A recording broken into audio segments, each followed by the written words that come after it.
ఒక భార్య భర్తలు ఇద్దరంట పెళ్లి చేసుకున్నారు కొత్తగా. ఈ యొక్క భార్య భర్తలు ఏం చేశారంట, అడిగి పోయారంట. అంటే మామూలుగా ఇప్పుడు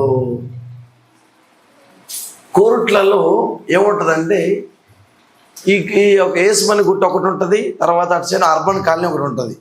ఏసుమని గుట్ట నుంచి అర్బన్ కాలనీ పోతానికి కోరుట్లలో మధ్యలో అడవి ఉంటుంది, అడవి ఒకటి ఉంటుంది. ఈ గుట్ట నుంచి ఆ ప్రాంతానికి ఆ కాలనీకి పోతానికి మధ్యలో అడవి వస్తుంది. ఈ పెళ్ళైన వాళ్ళు ఏం చేశారంటే ఈ కాలనీలో ఉన్న వాళ్ళు ఆ కాలనీకి వెళ్తానికి మధ్యలో అడవిని దాటి వెళ్ళాలంటే, ఆ అర్బన్ కాలనీకి వెళ్ళాలంటే ఈ అడవి దాటి పోవాలి బయటికి. ఈ అడవిలో మధ్యలో వెళ్తూ ఉన్నారంట. వెళ్తూ ఉన్న సమయంలో మాట్లాడుతున్నాను, మనం కొత్తగా పెళ్ళింది కదా, మనం ఏం చేద్దాం, మనం వచ్చి ఒక ఇల్లు కట్టుకుందాం, మనకంటూ ఒక సొంత ఒక పర్సనల్గా మనకి ఏదన్నా బ్యాంక్ బ్యాలెన్స్ పక్క పెట్టుకుని మాట్లాడుకుంటూ పోతున్నారంట. హఠాత్తుగా ఒక ఎలుగు బండి పడిచి ఏం చేసింది, వాళ్ళకి ఎదురైందంట. ఎదురయ్యే వరకు, ఈ ఎలుగు బండి ఎదురయ్యే వరకు భర్త ఏం చేసిన, చెట్టు ఎక్కాడంట. ఏం చేశాడు భర్త, చెట్టు ఎక్కాడంట. భార్య చూసేవారికి ఈడేంది నన్ను వెళ్ళిపోయాడు పైకి. ఏమండి ఎందుకు పైకి ఎక్కారు మీరు అంటే, లేదా నాకు ఎలుగు బంట్లు అంటే భయం, మొన్న అన్నిసి పెట్టిపోయారు ఎందుకు అంటే, నువ్వు ఏడన పో, నువ్వు ఏడన సాగు, నాకేంది, ఆ ఎలుగు బండి వస్తుంది అక్కడికి వచ్చి అని చెప్పి ఈ యొక్క భర్త బాగా భయపడ్డాడంట. భయపడి ఏమెక్కాడు, చెట్టు ఎక్కాడు. ఎవరు నిలిచిపెట్టేశాడు, భార్య నిలిచిపెట్టేశాడు. ఏమొచ్చింది, ఎలుగు బండి వచ్చింది.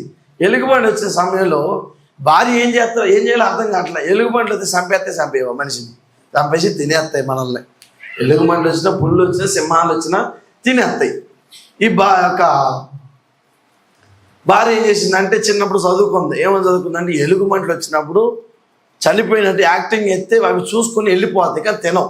మనిషి కదిలించబడతారంటే వాడిని పట్టుకొని తింటాయి అని ఎలుగు బంట్లు గతంలో పుస్తకాలలో చదువుకున్నాయంట. ఎవరు, ఈ భార్య చదివిందంట. ఏం చేసింది, భర్త ఏమో ఏమెక్కాడగా, మరి చెట్టు ఎక్కాడు. భార్యని పట్టించుకోవట్ల, పెళ్లి చేసుకున్నాడు. మరి ఏం చేయాలి సునీల్, అట్టేసి పెడతాం. మరి అక్కనే ఇసిపెట్టాడంట. ఇసిపెట్టి పైకి ఎక్కాడు. ఎక్కిన తర్వాత భార్యని ఇసిపెట్టేశాడు. ఎలుగు బండి ఏమో వచ్చేసింది, దగ్గరికి వచ్చేసింది. అతను ఏం చేసింది, చెట్టు ఎక్కలేదు కదా, చీర కట్టుకుంది. చెట్టు ఎక్కలేని పరిస్థితి ఏమో ఎక్కరాదు, గుట్ల పొట్ల ఎక్కరాదు. కొత్తగా పెళ్లి చేసుకొని వచ్చింది. భర్తను నమ్మి, ఎవరు నమ్మి, భర్తను నమ్మి, అత్తమామలు నమ్మి రాలా భార్య.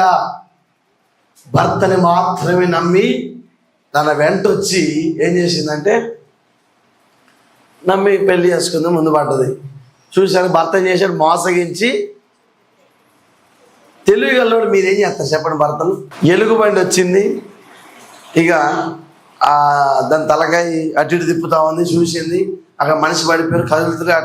ఎట్నే పండుకొని ఉంది. ఇక పండుకొని అట్నే చూసారు. 2-3 నిమిషాలు కదిలిద్దా లేదా ఈ యొక్క భార్య అని చెప్పి ఈ యొక్క ఎలుగుబండి చూస్తూ ఉంది. కదల్లా. ఎలుగుబండి చూసి వెళ్ళిపోయింది. బోర్లో పండుకొని చేతులు పైకి పెట్టేసి అట్టే పండుకొని ఉంది. బిడ్డలారా, అప్పుడు భర్త కిందకి వచ్చి, నీకు ఎలాంటి దేవి ఎక్కడికి వెళ్ళి వచ్చింది, నాకు ఒక మాట చెప్పవా, మరి నేను కూడా అట్టే ఉండేటోండి కదా అని చెప్పి అన్నారు. అప్పుడు చెప్తే ఏమన్నా లాభం ఉందా? ఇప్పుడు పరిస్థితులు ఒక రకంగా, ఆ పరిస్థితులలో ఆమెకు ఆ తెలివి లేకపోతే ఆ భార్య చనిపోయేది ఎలుగుబంటి ద్వారా. మీ యొక్క జీవితాలలో ప్రేమికులు భర్తల్ని ఒక మాట చెప్తున్నా అందరి పురుషులకి, భార్య మిమ్మల్ని నమ్మి నీ ఇంటికి వచ్చినప్పుడు నువ్వు ఎంత జాగ్రత్తగా కాపాడుకో తెలుసా. ఆమె ఏమున్నా సరే ఆమె దగ్గర కట్టు వస్త్రాలతో నేను నమ్మి బయటకు వచ్చిందంటే, తన తల్లిదండ్రులని, తన సర్వస్వాన్ని మొత్తం వదిలిపెట్టి భర్త అని నీ కోసం, నీ అత్తమామల కోసం, నీ యొక్క తల్లిదండ్రుల కోసం నిన్ను చూసి బయట రాలా. నిన్ను బట్టి, నీ ప్రేమను బట్టి, నీ యొక్క ఇల్లును బట్టి రాలా. నీ ప్రేమను బట్టి వచ్చినావా నీ యొక్క ఇంటికి వచ్చినప్పుడు. నువ్వు మధ్యలో ఇచ్చి పెడితే, నువ్వు స్టార్టింగ్లో కమిట్మెంట్ ఇచ్చినావు కదా, మాట ఇచ్చినావు కదా నీ భార్యకి. ఏమని ఇచ్చినావు?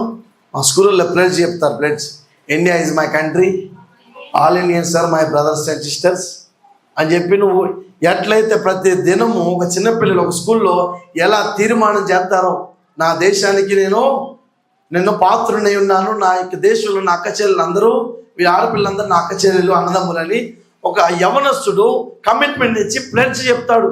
నీ జీవితంలో కూడా పెళ్లి చేసుకునే ముందు సంఘ పెద్దలైనా సరే, విశ్వాసులైనా సరే, సేవకులైనా సరే నీకు పెళ్లి చేసినప్పుడు నువ్వు తీర్మానం చేసావు. అక్కడ మాట్లాడినావు, ఏమని ప్రమాణం చేసావు? నీ భర్త సర్వస్వం అని నువ్వు మాట్లాడినావు, నీ భార్య సర్వస్వం నువ్వు మాట్లాడినావు. అక్కడ తీర్మానం చేసినావు. అప్పుడు తీర్మానం చేసిన తర్వాత కొంతమంది ప్రేమ ఎదురు పెట్టారా, హింస పెడతారండి, కఠిన హింసలు.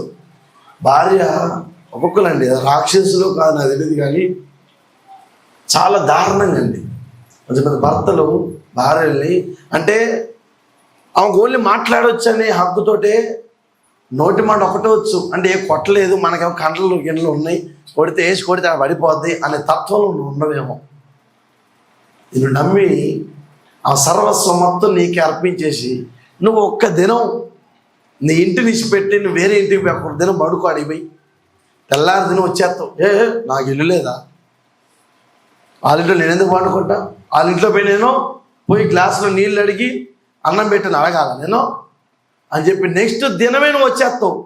కానీ జీవితకాలం నువ్వే సర్వస్వం అని చెప్పి నీ భార్య నిన్ను నమ్మి జీవితకాలం నీ ఎంత వచ్చిందంటే ఆమెను బట్టి నువ్వు కమిట్మెంట్, ఆమెను కాపాడుకునే హక్కు బాధ్యత నీది. ఆమె ఎట్టున్నా సరే, నల్లగున్నా పొట్టుకున్నా, దానికి ముందు నువ్వు ఎవరైనా ప్రేమించినా సరే పక్కన పెట్టాలి. దేవుడు ఎవరైతే నీకు ఇచ్చాడో ఆ కమిట్మెంట్ ప్రకారంగా ఆ భార్య నువ్వు కాపాడుకునే హక్కు బాధ్యత నీ దగ్గర ఉంది. రేపు నీ పిల్లలకి ఏం నేర్పుతున్నావు? పెద్దనక నీ భార్య చెప్పింది, అరే మీ నాన్న ఎంత రాక్షసుడు తెలుసా, పిల్లలు పుట్టినాక కూడా మిమ్మల్ని నేను సాగినారా అని చెప్పి ఈ మాట పలకొద్దు, ఈ సాక్ష్యం ఇయ్యద్దు నీ భార్య. నా కోసం మీ నాన్న ఎంతో కష్టపడ్డాడు రా, ఎంతో కష్టపడి చిత్రహింసలు పడ్డాడు. తన అన్నదమ్ముల్ని, అక్క చెల్లెల్ని, తల్లిదండ్రుల్ని, తన సర్వస్వం పక్కన పెట్టి నా కోసం కష్టపడ్డాడు రా, మీకోసం కష్టపడ్డాడు రా అని చెప్పి నీ భార్య సాక్ష్యం ఇవ్వాలి నీ గురించి. అది ఒక కమిట్మెంట్. ఒక భర్తకి, ఒక మొగాడని అనబడటానికి ఇదే. నీ భార్య ఎలాంటిదైనా సరే పక్కన పెట్టు, గయ్యాల కంపదైనా కావచ్చు, ఎలాంటిదైనా కావచ్చు, కానీ దేవుడు నీకంటే ఒక బాధ్యత ఇచ్చిన, ఒక భాగస్వామిని నీకు ఇచ్చాడు. అంటే నువ్వు ఎలా కాపాడుకుంటున్నావు, నీ భర్తను ఎలా కాపాడుకుంటున్నావు, ఏ విధంగా నడుచుకుంటున్నావు, ఎదురు బిడ్డల ఆత్మ పరిశీలన చేసుకో.